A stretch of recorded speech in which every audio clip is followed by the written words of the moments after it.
Lasalud.mx, porque la salud es primero. Presenta la entrevista. Hola, ¿qué tal, amigas y amigos? Soy Patrick Devlin, presidente de la Comisión de Salud del Consejo Coordinador Empresarial, también presidente tanto del Patronato del Hospital Juárez de México, del INMEGEN y también presidente fundador de Benedef Consulting. Estoy aquí junto con todos nuestros amigos de Lasalud.mx y me da muchísimo gusto acompañarles el día de hoy.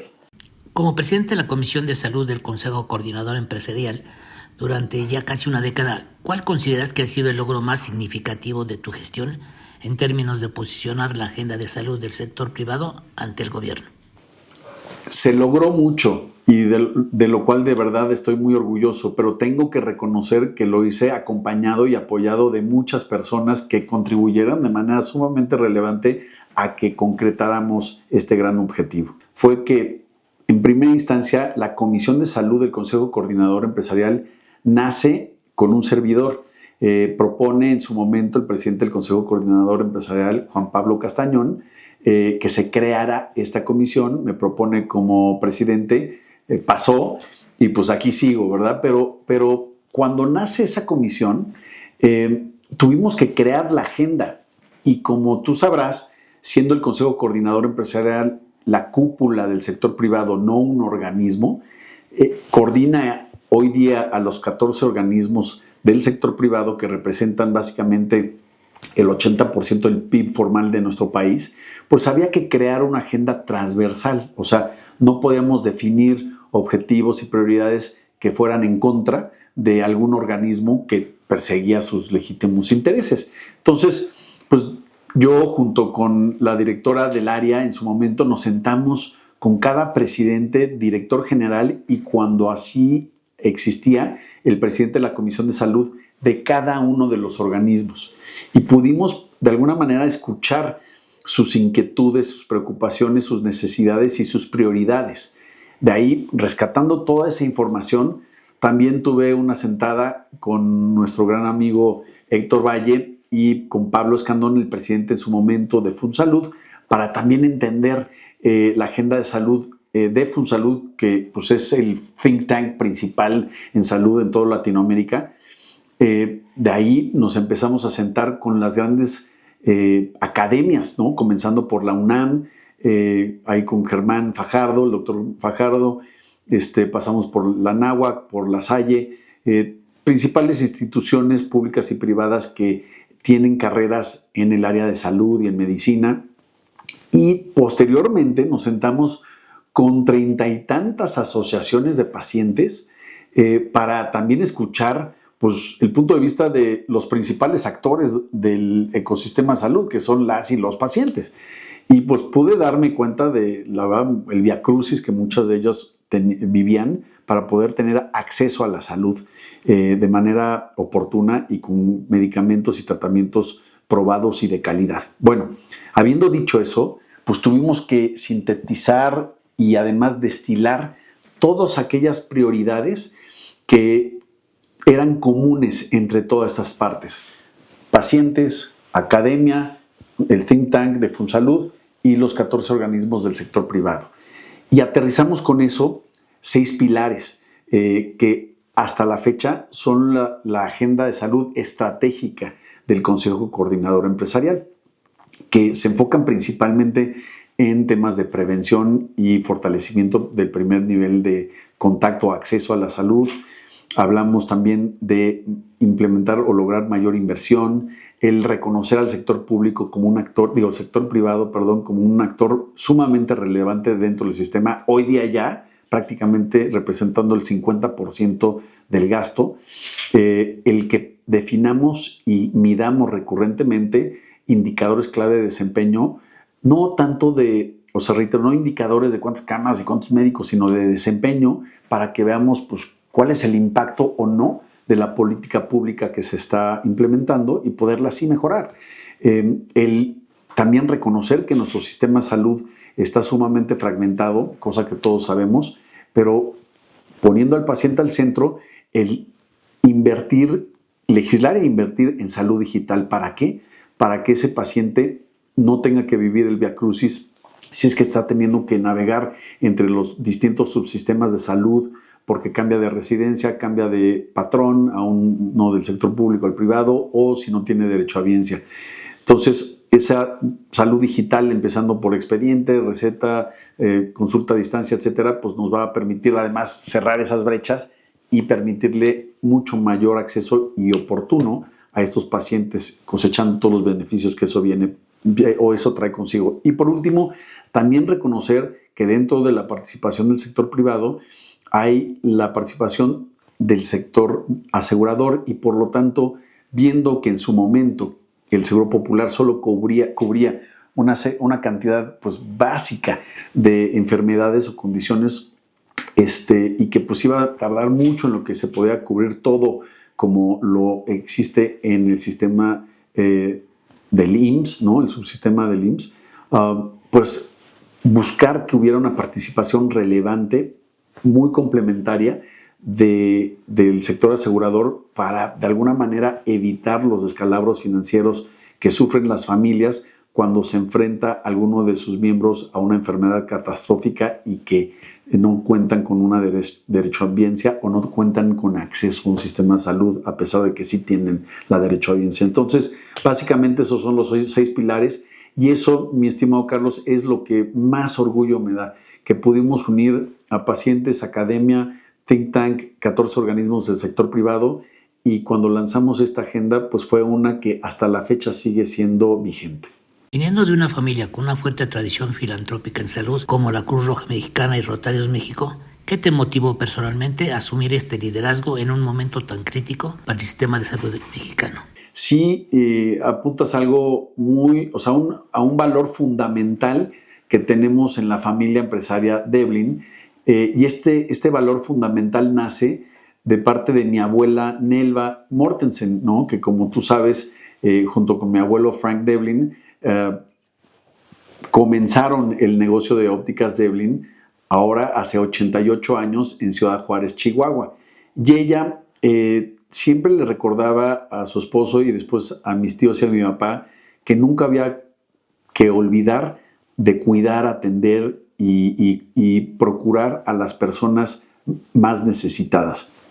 Tan es así que ella todas las semanas, si no me recuerdo los jueves en la tarde, le dedicaba toda la tarde a recibir a pacientes que iban con ella para que le hicieran un examen de la vista y le diera lentes sin costo, lentes graduados sin costo, como también aparatos de audiología para que pudieran escuchar. Y ella todas las semanas lo dedicaba. Y por lo tanto, desde ahí, Devlin siempre tuvo una vena filantrópica, ¿no? Siempre estábamos donando producto, exámenes de la vista, etcétera. Lo hacíamos, como bien apuntas, de la mano de los clubes rotarios, de la Cruz Roja, y después se vino a constituir formalmente la Fundación Devlin como una fundación que emite recibos deducibles de impuestos y por lo tanto busca, además del presupuesto que contribuye Devlin para la operación y los proyectos de la Fundación Devlin también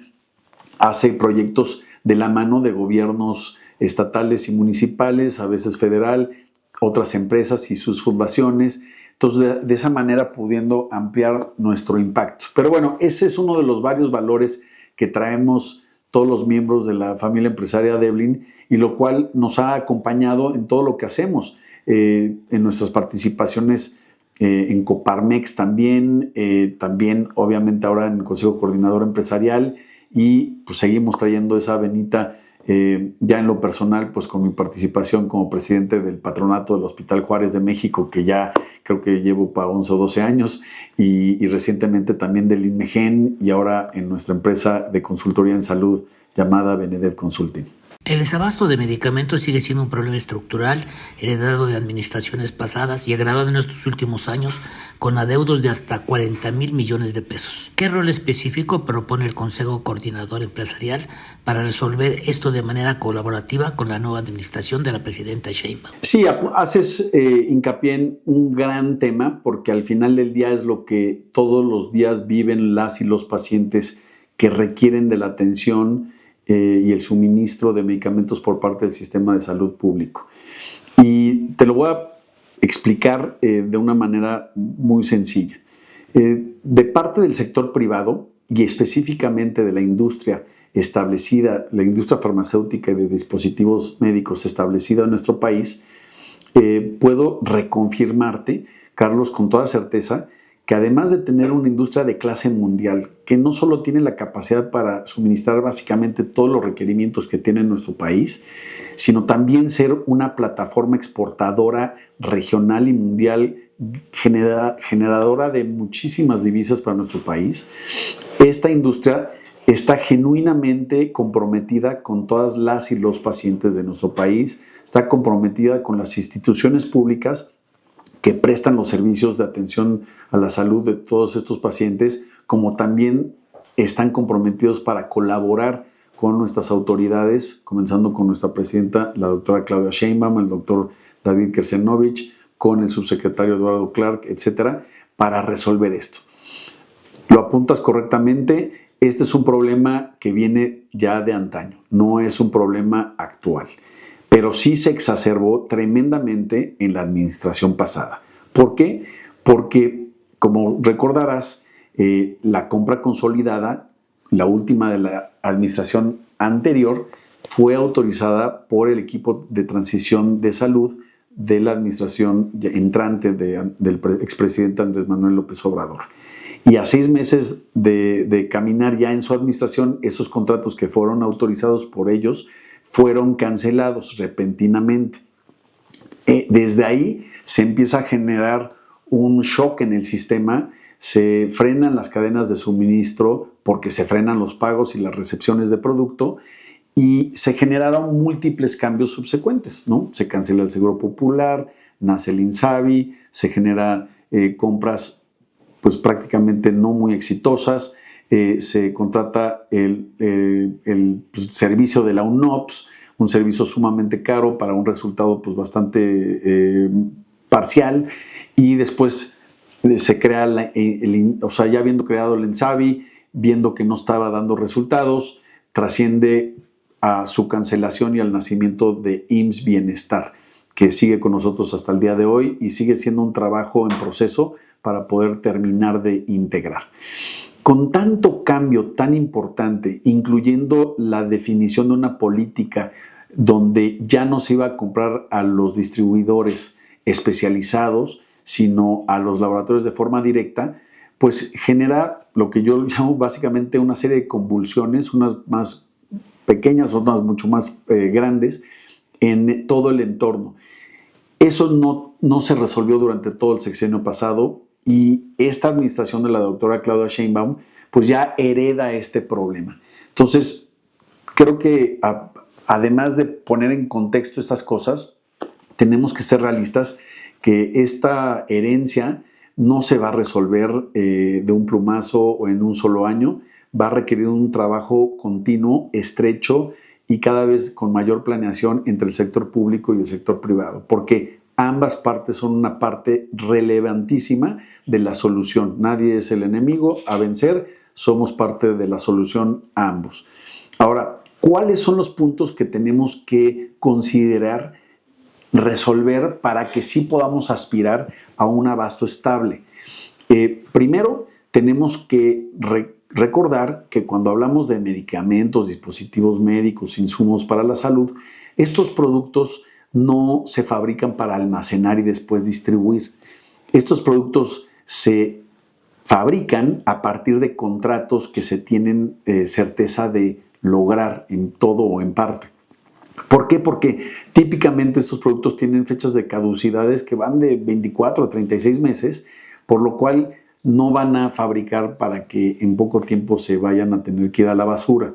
Entonces, no estamos comprando ni distribuyendo lápices, ni gomas, ni cuadernos, ¿no? Es otro producto con otra realidad, amén de que requieren de un control de temperaturas, de códigos de lotes, etcétera, para garantizar seguridad y su eficacia cuando se apliquen a las y los pacientes. Entonces, estos procesos licitatorios requieren de tiempo, y ese tiempo lo queremos dar o lo pedimos se le dé a la industria porque eso le va a permitir al gobierno que la industria logre su abasto de materias primas, de principios activos, con tiempos suficientes para negociarlo bien y tener certeza de poderlo adquirir y recibir y traer a México. Y con eso van a dar posturas mucho más atractivas en términos de precio, amén de que también van a atraer a mucho más participantes en estos procesos licitatorios, con ello generando más competencia. Y la competencia es buena, las empresas formales, especialmente en el sector salud, que se distinguen por estar apegadas a principios éticos y de cumplimiento y con el compromiso de seguridad para las y los pacientes de México, pues vamos a lograr hacernos de medicamentos con certeza de abasto y mejores precios. Segundo punto es la parte contractual. Hoy día todavía no se ha podido resolver en un solo proceso rápido, ágil, que permita que una vez que la empresa esté asignada, esa empresa pueda rápidamente documentar formalmente sus contratos. Entonces, es difícil pensar que le vamos a exigir a las empresas estén entregando si no tienen certeza siquiera con un contrato firmado por la autoridad. Tercero, es la parte de la planeación logística. Ya compramos, ya se les asignó, ya se firmó el contrato, pero si se posponen las entregas a los centros de distribución, o sea, los almacenes centrales del gobierno, o cuando se confirman las entregas de los mismos, estas recepciones se cancelan y se piden que se reprograme la entrega, pues esto genera retrasos y más gasto para las empresas que cotizaron estos productos y estos medicamentos. Amén de que también en estos almacenes hay áreas enormes de oportunidad para que los productos sean distribuidos y no se pierda la caducidad de estos medicamentos y lleguen a los puntos de utilización cuando se necesitan y en donde se necesitan. O sea, una distribución efectiva.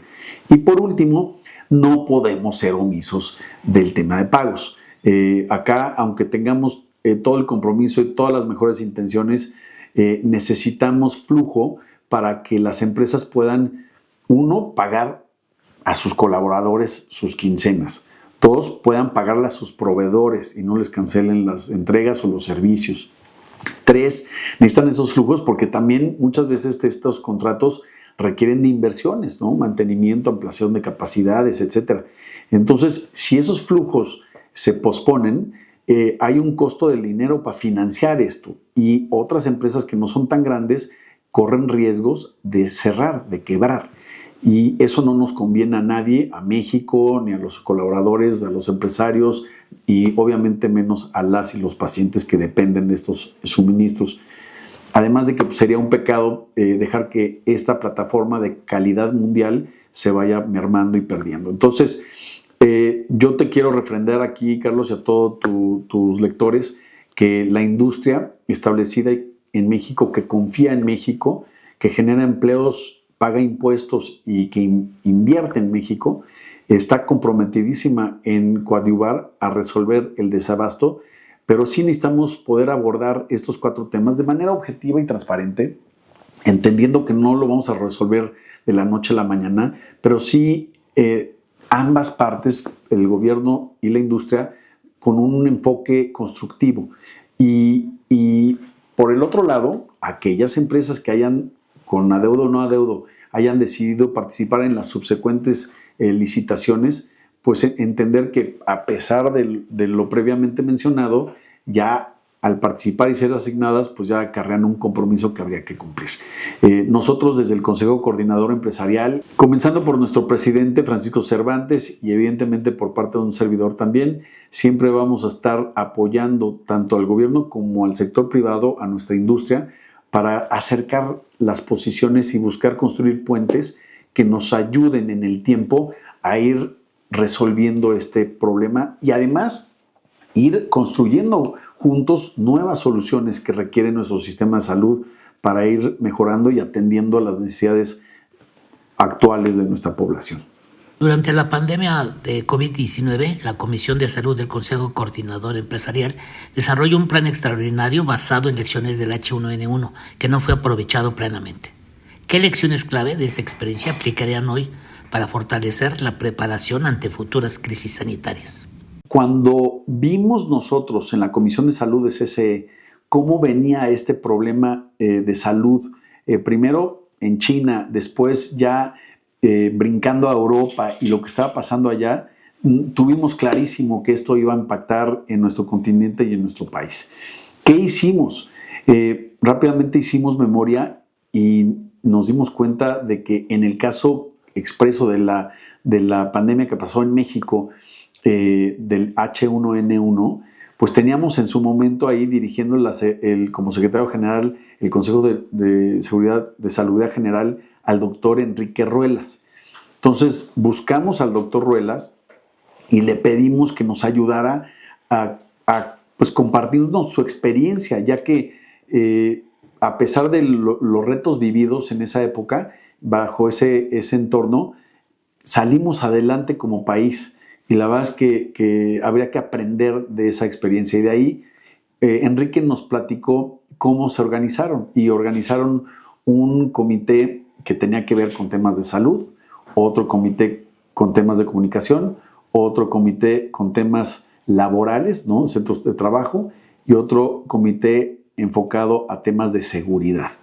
A partir de ahí definimos criterios, equipos de trabajo, y armamos un plan a nivel ejecutivo, pero muy detallado, y se los presentamos en su momento al presidente, al secretario de Salud, al subsecretario de Salud y también al director general del IMSS, Zoé Robledo. Y la verdad es que en todos los casos les pareció muy interesante lo que presentamos, pero como ya todos sabemos, tristemente el gobierno después se cerró y permitió muy poca interacción y participación del sector privado. Y bueno, tristemente cosechamos un resultado muy, muy negativo en términos de vidas perdidas, tanto de todas nuestras héroes y heroínas de trabajadores de la salud, como también de tantas personas que se vieron afectadas por COVID-19. Entonces, ¿qué es lo que tenemos que no olvidar? Para responderte de forma puntual, Carlos, tenemos que tener la humildad de abrirnos y aprender de experiencias previas. Y esa experiencia tenemos que estar abiertos a ella, no permitiendo que nuestra ideología contamine nuestras decisiones, especialmente cuando se trata de la salud. La salud, creo, y estoy convencido más que creo, que no se debe permitir politizar. Dos, cuando enfrentamos este tipo de pandemias o circunstancias, emergencias sanitarias, siempre nos enfrentamos a esta realidad de que conforme vamos avanzando en los años, en el tiempo, vamos a estar invariablemente enfrentando más de estas crisis y emergencias sanitarias. Por lo tanto, ahorrar en salud es un mal ahorro, un ahorro mal entendido. Tenemos que invertir en salud, primero por el derecho constitucional que representa para toda mexicana, todo mexicano. Segundo, porque invertir en salud es un buen negocio. Generas creación de empleo, mucha innovación, empleos muy bien pagados, una industria formal que paga impuestos, que invierte. Pero por el otro lado, estás permitiendo que tu población tenga acceso a la salud de manera oportuna, con calidad, productos y medicamentos de calidad que les van a mejorar su calidad de vida. Y eso tiene un impacto, otra vez regresando a la parte económica, en su nivel de bienestar y en la productividad de estas personas, tanto de ellos como pacientes, como también de sus familiares, que muchas veces tienen que dejar de hacer cosas por cuidar a su familiar, a su ser querido. Entonces, invertir en salud es un buen negocio para el país, para las personas, para la industria. Y el que no nos preparemos en la parte pública como el sector privado también, asegurando tener entornos laborales seguros y saludables, pues nos pone otra vez en riesgo. Entonces creo que sería un pecado permitirnos olvidar las lecciones duras que vivimos en este asunto de COVID-19, especialmente la vivida por todos nosotros aquí en México por el manejo tan pues, inadecuado que se le dio, y además de otras experiencias previas que fueron más exitosas. Entonces, en ese aspecto, nosotros en el Consejo Coordinador Empresarial y muchos otros actores también, sin duda, estamos comprometidos de seguir trabajando, no permitiendo se olviden estas lecciones y contribuyendo a que nuestro sistema de salud nacional, y que incluye el sector público y privado, estemos mejor preparados para enfrentar estas crisis y emergencias subsecuentes. Con el envejecimiento de la población y el aumento de enfermedades crónicas, ¿cómo ves el impacto de las limitaciones presupuestales del sector público? ¿Y qué soluciones innovadoras impulsaría el sector privado? Cuando nosotros, Carlos, volteamos a ver, oye, ¿cómo está distribuida la epidemiología, la demografía, las edades, ¿no?, de nuestra población? Pues hace 40, 60 años era una foto, hoy día es otra. Un creciente impacto y cada vez más costoso del cáncer. Por el otro lado tenemos un perfil no solo epidemiológico, sino también un perfil en términos de hábitos de nuestra población muy diferente. Y necesitamos, si queremos que nuestro sistema de salud sea sustentable económicamente en el tiempo, necesitamos encontrar cómo sí cambiar estas tendencias. Y una de ellas, sin lugar a duda, tenemos que buscar educar, formar, comunicar de manera más efectiva a toda nuestra población, desde jóvenes como también adultos, en las escuelas, en los centros de trabajo, para fomentar hábitos seguros y hábitos saludables en nuestra población. Es inaceptable que nuestras escuelas no tengan una clase de educación física, que esa clase de educación física no solo sea actividad física, sino también una formación alrededor de la alimentación, de higiene personal, etc. Y también en las empresas, pues nos conviene tener personal motivado, que podamos retener a este personal y que estén entusiasmados con su trabajo, con su colaboración con la empresa, y por eso tener momentos, espacios donde les compartimos información para que tomen mejores decisiones con respecto a su salud, ¿no? Y les acerquemos también herramientas, ¿no? Desde los comedores, plataformas de salud y bienestar, mensajes claves sobre sus hábitos, espacios y momentos donde aquellos que tienen alguna enfermedad puedan atenderse y mantenerse controlados, ferias de la salud para fomentar mucho más conciencia y que quien no esté enfermo se mantenga saludable, quien se está enfermando lo podamos detectar y corregir antes de que se convierta crónico, y quien tenga algo crónico lo podamos mantener controlado en beneficio de las personas, sus familias y de la empresa. Por el otro lado también creo que es importantísimo comprender que el enemigo no son las empresas que fabrican alimentos o bebidas o cualquier otra industria legal en nuestro país, sino que generemos también los incentivos para que estas industrias reformulen, que desarrollen nuevos productos más saludables, pero también, reitero, ir manteniendo esta comunicación hacia nuestra población para que la misma cada vez tome el liderazgo de su salud y no sea una víctima de la omisión de la falta de liderazgo en la misma, y después cosechando los resultados que vemos hoy día en nuestras tendencias y epidemiología nacional. Y por último, yo pensaría también en proponer que, pues, entendiendo, siendo realistas, que nuestro país invierte menos de la mitad de lo que debería de ser como la buena práctica, ¿no? Que se dice que deberíamos de invertir 6% del PIB desde el sector público en salud, y hoy día estamos invirtiendo menos del 3%, estamos ahí por el 2.8, 2.9%. Pues estamos muy lejos de poder llegar a esta buena práctica del 6%. Y pues porque tenemos una economía, o sea, más bien tenemos dos economías en México, la formal y la no formal, y básicamente la mitad es informal, que no contribuye, y de ahí que tenemos una enorme oportunidad para formalizar a todos estos, para que también, entre muchas cosas, podamos invertir mucho más en salud. Segundo, porque también tenemos en esta en esta posición actual de inversión tan baja, pues no va a cambiar eso de la noche a la mañana, ¿no? Aunque se definan distintas prioridades, que no lo veo tan realista.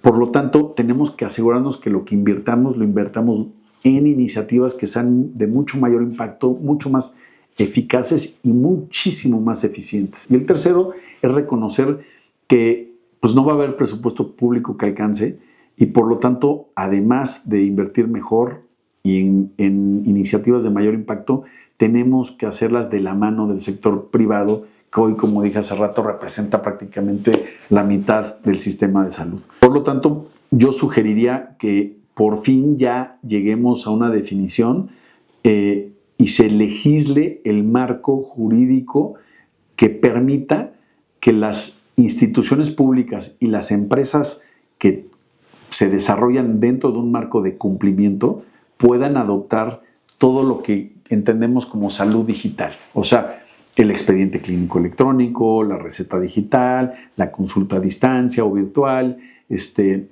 porque esto nos va a permitir tener datos, atender a distancia, optimizar el aprovechamiento de nuestra infraestructura, detectar mucho más rápidamente, oportunamente, curar antes de que se vuelva más caro o crónica esta enfermedad, o quienes ya tienen ese problema crónico, pues monitorearlos y mantenerlos controlados, y eso quiere decir productividad y menos gasto para el sistema. Entonces, eso es lo que creo que en mayor medida tendría ese impacto, ¿no? La educación, la colaboración público-privada y el desarrollo de un marco jurídico que nos permita adoptar ya de manera amplia todo lo que conocemos como salud digital. La colaboración pública-privada es un pilar para transformar la salud de nuestro país. ¿Puedes compartir un ejemplo concreto de cómo esta alianza podría cerrar brechas de acceso a servicios médicos en comunidades vulnerables? Una que creo que tenemos presente todos. A ver, hoy, ¿qué tipo de negocio tenemos inmerso prácticamente en toda población con 10,000 personas para arriba, ¿no? Donde pues tal vez no hay una clínica, no hay un hospital ahí mismo con todos los servicios que se puedan requerir. Pues tenemos farmacias y estas farmacias tienen un químico, farmacobiólogo, tienen un médico general, un médico familiar que atiende a los pacientes, a las pacientes, los puede diagnosticar, los puede orientar, ¿no? Cuando no son médicos, no orientar, cuando son médicos los pueden diagnosticar y recetar, y con eso poder controlar cualquier asunto de salud que tenga esa persona. Y si esas farmacias pudiéramos generar un estándar básico donde puedan, con un expediente clínico electrónico, nutrir un sistema central que controle la Secretaría de Salud, quien tiene, pues, que es quien controla, quien define el sistema de salud nacional, pues tendríamos ahí el aprovechamiento de una infraestructura privada que contribuya al sistema de salud público de nuestro país. Tenemos también otros casos, Carlos, donde empresas están invirtiendo en clínicas especializadas para la diabetes, para cáncer, de salud y bienestar, clínicas para la mujer, que están diseñadas para llegar a segmentos económicos más limitados que hoy, por la circunstancia de nuestro sistema de salud público, no están encontrando acceso a una atención oportuna y menos un tratamiento de calidad. Y estas empresas también, con un expediente clínico electrónico, etcétera, podrían también contribuir a que la data esté al alcance del sistema de salud público, de la Secretaría de Salud, y con eso se pueden construir miles de soluciones subsecuentes, ¿no? Pero esos serían dos que vería que están realmente ahí, que podríamos cosechar rápidamente, amén de tantas otras más que podríamos integrar con colaboraciones público-privadas, desde inversión en infraestructura, prestación de servicios, tanto físicos como de salud, la atención misma, como dicen, de la bata blanca, que no necesariamente tenga que ser un colaborador del sector público. Hay muchas más que se pueden desarrollar. En foros pasados, el Consejo Coordinador Empresarial se ha propuesto un sistema integrado de salud que agrupe capacidades públicas y privadas. ¿Qué pasos urgentes recomendarías al Congreso para avanzar en esta integración y superar el sistema actual? Esta es una gran propuesta de nuestra presidenta. Es una que el Consejo Coordinador Empresarial siempre ha propuesto en los últimos 15 años. Hemos estado a favor de unificar el sistema y sin lugar a duda, un paso sólido en esa dirección va a ser benéfico para todas las y los pacientes, nos va a permitir eficientar el gasto y pues generar una serie de estandarizaciones que van a beneficiar en todos los aspectos al sistema. ¿Qué consideraciones tenemos que tomar? Número uno, tenemos que definir protocolos de atención homologados entre las instituciones. ¿Esto qué quiere decir? Pemex, IMSS, Bienestar, no necesariamente tienen las mismas guías para atender a un paciente o los protocolos para atender a un paciente o para tratar a un paciente con la misma enfermedad. Entonces, primero tenemos que estandarizar esos. Dos, tomando en cuenta esa estandarización, se tienen que crear o provocar que estas guías, estos protocolos sean de apego pues forzoso, no sean voluntarias, ¿no? Para que entonces en la práctica todo el mundo esté atendiendo de la misma manera a los pacientes. Entendiendo que cada clínica tiene un costo distinto, infraestructura de valores distintos, tenemos que generar un estándar que se va a tener que calcular de forma actuarial y con eso poder definir un precio con el que cada institución va a poder atender a las y los pacientes. Y con eso, después, un sistema que comienza con un expediente clínico electrónico único, interinstitucional, generar como una cámara de compensación para que las instituciones, asumiendo que ahorita subsistan estos subsistemas, puedan pagarse cuando están atendiendo al derechohabiente de lo otro subsistema. Y de ahí también se puede tomar toda esta data para poder integrar mucho mejores compras de infraestructura, de medicamentos, contrataciones de personal, etcétera, para que eso también se pueda dar. Ahora, ojo, tenemos varias consideraciones bien importantes en lo que transicionamos, punto y aparte de las mencionadas, que es, oye, pues ¿cómo vamos a manejar las cuotas obrero-patronales que el sistema tripartito del IMSS consolida, ¿no? Financieramente? Pues ese dinero pues apenas se alcanza para atender a los colaboradores del sector privado y sus derechohabientes, sus dependientes.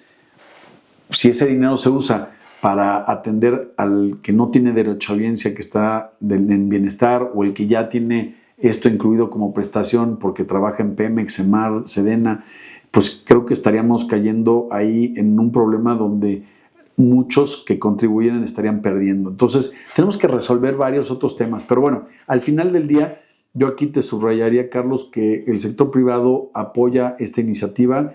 Tenemos que trabajar arduamente en crear soluciones que abordan los puntos mencionados previamente y otros más para que podamos ir transitando a este sistema unificado, sistema único de salud público, que después también, además de ser una plataforma de prestación de servicios más eficaz, mucho más certero para la población, también pueda ser una plataforma que haga mancuerna también de manera mucho más eficiente con el sector privado para poder complementar sus coberturas en distintas poblaciones. Como miembro del Consejo Directivo del Grupo Devlin y presidente del Patronato Hospital Juárez de México y del INMEGEN, ¿cómo equilibras tus responsabilidades empresariales por políticas públicas que beneficien a todos los trabajadores, no solo el sector formal? Gran pregunta y te la agradezco mucho, Carlos. Fíjate, yo sigo y con mucho orgullo participando en el Consejo de Administración de Grupo Devlin y sus empresas. Trabajé ahí 33 años de mis 53 años de vida desde muy chavo. Fui codirector general 16 años junto con mi primo Mike. Ya transicionamos al consejo porque somos una empresa familiar, ¿no? Familia empresaria, y dado que estamos ya estamos en la cuarta generación, decidimos ya apoyarnos en un director general no familiar. Por el otro lado, con esta vena filantrópica, pues siempre hemos participado en organismos empresariales, lo cual me acercó a Coparmex y a CCE y me ha llevado a este rol presidiendo la Comisión de Salud del Consejo Coordinador Empresarial, la cual llevo con muchísima responsabilidad. Y esto me ha permitido, por ende, acercarme al sector, a los distintos actores del sector salud. De ahí mi participación como presidente del Hospital Juárez, el patronato del Hospital Juárez de México, el patronato del INMEGEN, el construir e integrar este gran equipo de trabajo en Benedev Consulting, donde atendemos a nuestros clientes que requieren apoyos y asesorías en temas regulatorios, temas de política pública, temas de acceso, temas de comunicación y relacionamiento, temas de capacitación. Y obviamente pues mi participación en otros consejos de administración, como una persona que ya tiene un poquito de experiencia, donde participo en estos mismos, en empresas de nuestro sector, tanto fuera como dentro de México. Y ahí pues básicamente pues se acaba mi tiempo, ¿verdad? Y tengo que encontrar un poquito de tiempo para un servidor y para mi familia, pero bueno, ese es el reto que creo que todos tenemos que siempre estar modulando, que es buscar ese balance entre lo personal y familiar, el trabajo, etcétera, ¿no? Y el voluntariado. Pero lo hago con mucho gusto, me ha apasionado esta participación y reitero, lo veo con muchísimo compromiso y muchísima responsabilidad. Finalmente, ¿cuál es el mensaje clave que le darías a la presidenta Claudia Sheinbaum y a los legisladores sobre la urgencia de una agenda unificada en salud que impulse el crecimiento económico y el bienestar social? Estimado Carlos, fíjate que más que mensaje a la presidenta, tengo el gusto de haberme reunido junto con otras personalidades del sector privado con la presidenta cuando era candidata, donde le presentamos nuestras inquietudes, nuestros puntos de vista sobre las áreas de oportunidad del Sistema Nacional de Salud y nuestras propuestas. Rebotamos en múltiples reuniones con ella y con su equipo de salud, incluyendo el doctor David Kersenovich, el doctor Ramiro López Elizalde, etcétera, varias ideas que con muchísimo gusto puedo decir que la gran mayoría están reflejadas en el Plan de República Sana que el doctor David Kersenovich nos presentó al inicio de su mandato como secretario de Salud de nuestro país. Con eso podemos estar muy, muy contentos de que a nivel estratégico las oportunidades y también las áreas de oportunidad, ¿no? están identificadas y compartimos de común acuerdo las mismas. Entonces, hoy día creo que el mensaje hacia la presidenta y todo su equipo de salud es refrendarle que el Consejo Coordinador Empresarial, la Comisión de Salud de este órgano coordinador que preside un servidor y que preside el Consejo Francisco Cervantes, que los representantes de la industria de la salud, farmacéuticos, dispositivos médicos, prestadores de servicios, todos estamos comprometidos en contribuir para materializar lo que se refleja tanto en el Plan de República Sana que construimos todos juntos, como también en el Plan Sectorial de Salud. Y van a ver en nosotros siempre una posición que busca unificar estas posiciones para que podamos avanzar en beneficio de las y los pacientes, en beneficio de nuestro país y en beneficio de nuestro sector. Y con ello simplemente le pediría que a pesar de las áreas de oportunidad, de los retos que se tienen enfrente, comenzando por el del desabasto, pedirle que no caigamos en identificar a la industria que es de clase mundial y sumamente comprometida con nuestro país, el enemigo a vencer o que sea una industria incumplida, sino todo lo contrario, está sumamente comprometida en cumplir, pero que no, esto va a requerir mucha interlocución, mucho trabajo en equipo y mucha colaboración para que vayamos resolviendo esto y otros retos en el sector salud en el tiempo. Pero bueno, vamos a estar ahí siempre desde una posición constructiva y reitero, tanto nuestro presidente Francisco Cervantes como un servidor vamos a estar ahí para coadyuvar en el proceso. Me da muchísimo gusto estar nuevamente con La Salud en .mx. Muchas gracias por tu tiempo, Carlos, y a todos tus lectores. Lasalud.mx